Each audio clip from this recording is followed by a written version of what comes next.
Hello fellow ant keepers. Welcome back to the Ants Subang YouTube channel. I apologize for the delay in uploading the main video from last week. It has been a really busy week and I have also been away in nature, trying to film ants in the process. I am back now and I am very excited to show you my Messor Barbarus colony, which I told myself not to feature too early on this channel as they are still in the early stages of nanitics. It was also good for me to get to know them as I have never kept Messor ants before. I thought it would be better if I learned a little more about and gained the experience I needed to make this video content. So, here for the first time on this channel, please welcome my colony of Messor Barbarus. This will be a straightforward video explaining what my experiences have been keeping them for many months now. Also, to share what I have learnt about them so far. I believe there are loads of things I could experience from them and I have all the time I need. First and foremost, this species of ant is not endemic to my region, and you won't be able to observe any nuptial flight here. It is an ant that is native to the southern parts of Europe, such as Spain, Portugal, France, Italy, and North Africa. The Messor Barbarus species are very popular exotic ants around the world as they can be easily bred in any type of formicarium. Upon having that research done on the perfect formicarium, I went on looking for it. I see the most success people have an acrylic with tubes or in grot nests with tubes. That is what I got, a twin glass test tube connected to an outworld formicarium. I waited for them to be the right size before I transferred them into this. Since making this video, I have already added another much larger nest, as you can see. As I have learnt, they are not very moisture lovers as they are very specific about what is kept in the wettest part of the nest and at the driest. So, do divide your nest into a wet and dry area. Do remember to apply a small layer of anti-escape barrier along the top edge of the outworld, they are good climbers. I did not get this colony from the queen's founding stage, but I sure hope it was so. I really like forming ant colonies that are new to me from a queen, which makes ant keeping interesting for me personally. I do believe Messor Barbarus is fully claustral and no feeding is needed during that stage. I noticed from the first day of getting them that they were super skittish. The smallest vibration, such as talking into the nest, will spook them and they will run helter-skelter. A very sensitive ant compared to all the ants I am keeping at the moment. So I have to make sure I do not stress them unnecessarily. Since there are larger casts in my colony now, I am beginning to notice the red coloration more. Compared to other Messors, Messor Barbarus has a brighter red on its head, especially on the super major, and the body is glossy black. The queen is about 18 mm and has a reddish to reddish brown head.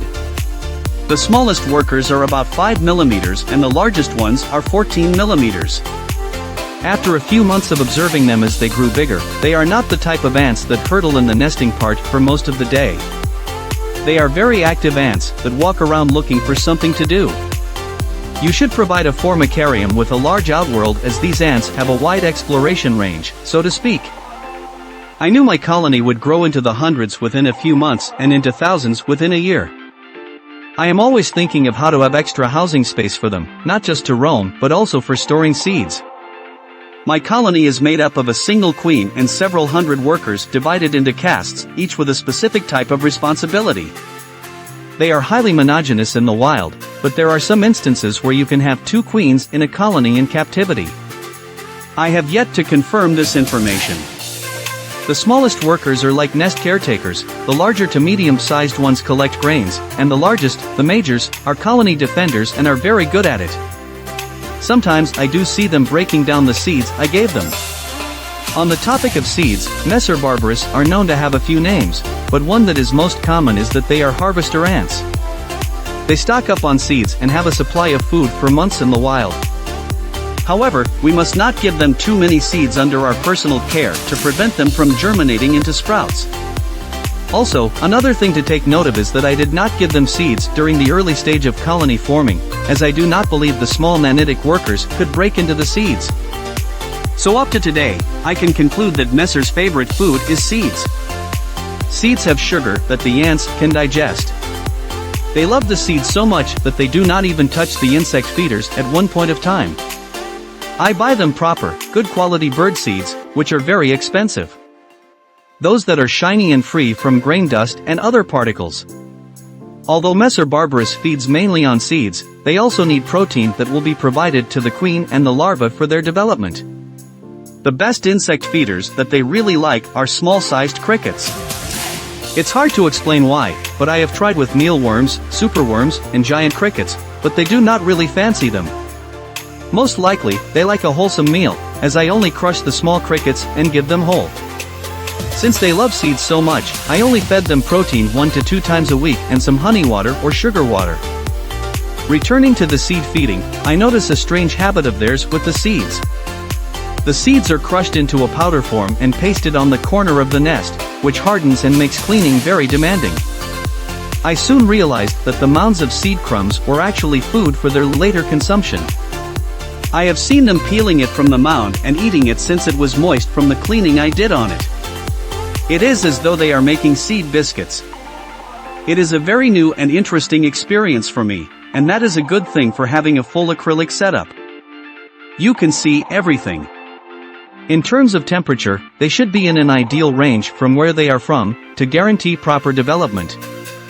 I keep them at 25 to 26 degrees Celsius in an air-conditioned room since room temperature sometimes exceeds 28 to 30 degrees.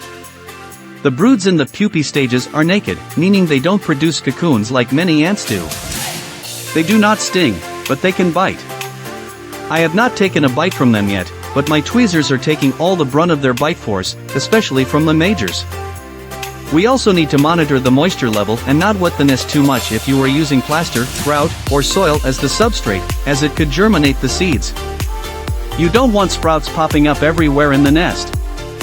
One of the main concerns I have with my Messor Barbarus is whether they need hibernation, and I was told that they do. Being in a climatic region, hibernation is very new to me and I will have no clue how to go about it. I got this colony in January of this year and did a little research to find out that they hibernate from early November to January. They haven't shown any static development since I got them or ever shown any slowing down. I believe if I keep them at a constant temperature that they are comfortable with, they may not need hibernation at all. This is based on my own assumption unless somebody tells me otherwise in the comments. To summarize the entire experience with his species over the duration I had them, they are undemanding ants, and with good care, the Messor Barbarus colony grows quickly. Now that my colony has more than 100 individuals, they are self-sustaining with their seed storage capabilities, occasional small insect feedings, and enough water to hydrate themselves. Messors Barbarus are not particular about the choice of housing, and I believe they can accept any type of nest. They definitely feel great in my acrylic formicarium. Despite the acrylic nest not being able to keep moisture, I took steps to order a few grout bamboo tubes to act as the wet part of the nest. I love the acrylic nest, not just being transparent but being perfectly visible so that I can observe the life of the harvester ants. The downside of the acrylic nest is that light will get into the nest, and it will definitely bother the ants a bit. A little room light won't cause much stress, and it's turned off most of the day unless I'm in the ant room working. One thing I forgot to mention is that Messor Barbarus generates a whole lot of debris in the nest, mainly from the seeds that they eat. It is good that you get hold of a portable vacuum and it will make a quick and convenient garbage remover. If you happen to swallow a few ants, just pick them off one by one and release them back into the nest. Another final point is that they are vacation-proof. I can go on holiday without worrying that they will die from lack of energy for food. Seed storing has made life easier for ant keepers like me. I hope you enjoy my Messor Barbarus adventures, and I welcome any suggestions you have for keeping this species. Learning is never an ending process, don't you think so? Thank you for watching the Ants Subang YouTube channel.